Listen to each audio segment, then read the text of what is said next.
ஐந்து கரத்தோனை போற்றி, ஆணை முகத்தானை போற்றி, மூஷிக வாகனனை போற்றி, மூலப்பரம்பொருளை போற்றி, சித்தி புத்தி விநாயக பெருமானை போற்றி. குருவே சரணம். இணையத்தாள் இணைமீது எங்களுக்கு வணக்கம். இது ராகு கேது பயிற்சிக்கான பலன்கள். 2025 மே மாதம் 18ஆம் தேதி ராகு பகவான் மீனத்திலிருந்து கும்பத்துக்கும், கேது பகவான் கண்ணிலிருந்து சிம்மத்துக்கும் பயிற்சி ஆகிறாங்க. இது எந்த வகையான நன்மை தீமைகளை தரப்போகுது தனுசு ராசிக்கு அப்படிங்கிறத பார்க்கலாம். பொதுவாகவே வருடக்கோள்களோட பயிற்சி ரொம்ப கூடுதல் கவனத்தோடு நம்மளால் கவனிக்கப்படுது. வருடக்கோள்கள்னு சொன்னால் சனி, குரு, ராகு, கேதுக்கள். இதில் பாவகிரகம்னு சொல்லக்கூடிய சாயாகிரகம்னு ராகு கேதுகள் ரொம்ப ஸ்பெஷல். ஒருத்தரை அதீத நன்மைகளை தரதும் அதீத தீமைகளை தரதும் இந்த ராகு கேதுக்கள் தான். சரி, இந்த தனுசு ராசிக்கு இது எப்படி இருக்க போகுது இந்த பயிற்சி அப்படின்னா, இது வரைக்கும் உங்களோட ராசிக்கு 10ஆம் வீட்டிலேருந்து கேது பகவான் பயிற்சியாகி இப்போ 9ஆம் வீடான சிம்மத்துக்கு வராங்க. இது வரைக்கும் 4ஆம் பாவத்தில் இருந்த மீனத்தில் இருந்த ராகு பயிற்சியாகி கும்பத்துக்கு 3ஆம் பாவத்துக்கு வராங்க. இது எந்த மாதிரியான நன்மைகளை தரும் அப்படின்னா, தைரியம், வீரியம், தன்னம்பிக்கைன்னு சொல்லக்கூடிய 3ஆம் பாவத்துக்குள்ளே ராகு இருக்கலாம் அப்படின்னா கண்டிப்பாக இருக்கலாம். அப்படி இருந்தால் என்ன ஆகும் அப்படின்னா, மனதில் உற்சாகமும் புதிய தெம்பும் ஏற்படும் அப்படிங்கிற மாதிரியான ஒரு விஷயம். வேலைக்கு போயிட்டுருக்கவங்களுக்கு வேலையில் முன்னேற்றம் கிடைக்கும் அப்படிங்கிற மாதிரியான ஒரு அமைப்பு. சொந்த தொழில் செஞ்சிட்ருக்கவங்க தொழிலில் கூடுதல் கவனத்தோடு இருந்துக்கணும். மாமன் வழி உறவினர்கள்ட்ட கூடுதல் கவனத்தோடு இருக்கணும். சின்ன வயசாக இருக்கிறீங்க அப்படின்னா கம்யூனிகேஷன் சம்மந்தப்பட்ட விஷயத்தில், தொடர்புகள் சம்மந்தப்பட்ட விஷயத்தில் கூடுதல் கவனத்தோடு இருந்துக்கிறதும், பேசும்போது கவனமாக பேசுகிறதும் சிறப்பை தரும் அப்படிங்கிற மாதிரியான ஒரு விஷயம்.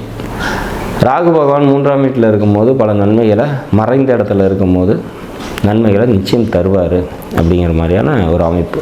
கேது பகவான் பாக்கியஸ்தானத்துக்குள்ளே போகிறாங்க. முயற்சிகள் பார்த்திங்கனாக்கா பல தடவை செய்ய வேண்டி வரும். ஒரு சின்ன விஷயத்துக்கு கூட பல முயற்சிகள் செய்தால்தான் வெற்றி அப்படிங்கிற மாதிரியான ஒரு அமைப்பு.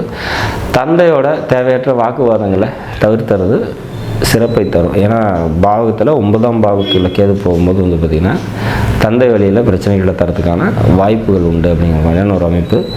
இந்த ராகு கேதுக்கள் நன்மைகளை மேற்கொண்டு தனுசு ராசிக்கு தருமா, இன்னும் அதிகமான நன்மைகளை தருமா அப்படின்னு பார்க்குறதுக்கு ஒரு வழி இருக்குது. அது என்ன அப்படின்னா, உங்களோட கும்பராசிக்குள்ளே ஏதேனும் கிரகம் இருக்கான்னு பாருங்கள். அல்லது ஜனனகால ஜாதகத்தில் கும்பம் சிம்மத்துக்குள்ளே என்ன கிரகம் இருக்குதுன்னு பாருங்கள். நீங்கள் ஒரு 1991 பிறந்திருந்தீங்கனாக்கா குரு சிம்மத்தில் இருப்பார். ஒரு 93, 94 பிறந்திருந்தீங்க அப்படின்னாக்கா கும்பத்தில் சனி இருப்பார். அப்படி இந்த மாதிரியான ஒரு காலகட்டத்தில் பிறந்தவங்களுக்கு இந்த 2 ராசிக்குள்ளேயே ஏதாவது கிரகம் இருக்குது அப்படின்னா, அந்த கிரகம் வக்ரமாக இருந்தது அப்படின்னா, அந்த வக்ரம் பெற்ற கிரகத்தின் மூலமாக இந்த ராகு கேதுகள் பல நன்மைகளை உங்களுக்கு தருவாங்க. அதில் மாற்றம் இல்லை.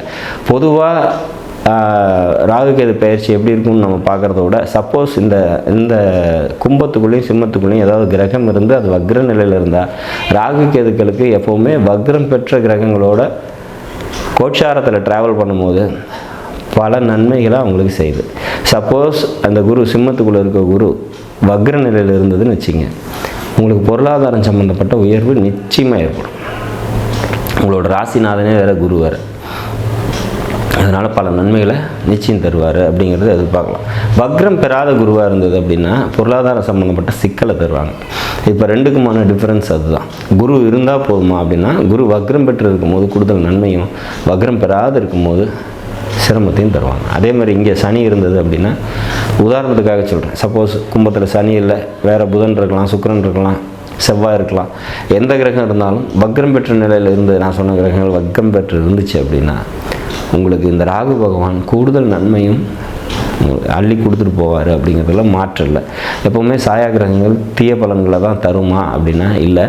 பல நன்மைகளையும் வக்ரம் பெற்ற கிரகங்கள் மூலமாக கோட்சாரத்தில், அது மேலே இது ஜனனகால ஜாதகத்தில் வக்ரம் பெற்ற கிரகத்தின் மேலே சாயா கிரகங்கள் ட்ராவல் ஆகும்போது பல நன்மைகளை அந்த கிரகத்தின் மூலமாக தருது. அந்த கிரகம் எந்த பாவகத்துக்கு அதிபதியோ அந்த பாவகத்தின் ரீதியான நன்மைகளையும் பல நற்செயல்களையும் செய்ய சொல்லி பல முன்னேற்றமான ஒரு சூழ்நிலைகளை அந்த ஜாதகருக்கு தருது அப்படிங்கிறதுல மாற்றம் இல்லை. இப்போது இது ராகு நன்மை தர விதத்துலையும் கேது தீமை தர விதத்துலையும் அமைகிறதுனால இதை நம்ம ஏதாவது மாற்றிக்கலாமா அப்படின்னா, தெய்வ வழிபாட்டின் மூலமாக இந்த நன்மை தீமைகளை நம்ம சரி செஞ்சிக்க முடியும். எப்படி பண்ணலாம் அப்படின்னா, மனித முகமற்ற தெய்வங்கள், அதாவது விநாயகர், ஆஞ்சநேயர், பிரத்யங்கரா தேவி, நரசிம்மர் போன்ற தெய்வங்களை வழிபாடு பண்ணிட்டு வரும்போது இந்த ராகு கேதுக்கள்னால் ஏற்படக்கூடிய தீமைகள் குறைந்து நன்மைகள் அதிகமாகும் அப்படிங்கிற மாதிரியான விஷயம். தனுசு ராசியை பொறுத்த வரைக்கும் ராகு நன்மை தர விதத்திலும் கேது தீமை தர விதத்திலையும் அமைந்தாலும் கூட இறை வழிபாடு மேலும் உங்களுக்கு நன்மையை பெருக்கி தரும் அப்படிங்கிற மாதிரியான ஒரு விஷயம்தான். ஜீவ சமாதி வழிபாடு கூடுதல் நன்மையை தரும் அப்படிங்கிறத மாற்றல.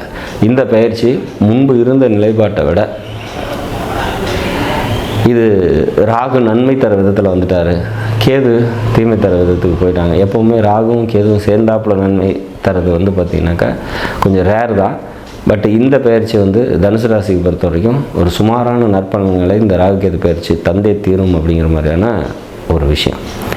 நாடும் நாட்டு மக்களும் நலமுடன் வாழ நவகிரகங்களை வேண்டி அமைகிறேன். நன்றி, வணக்கம்.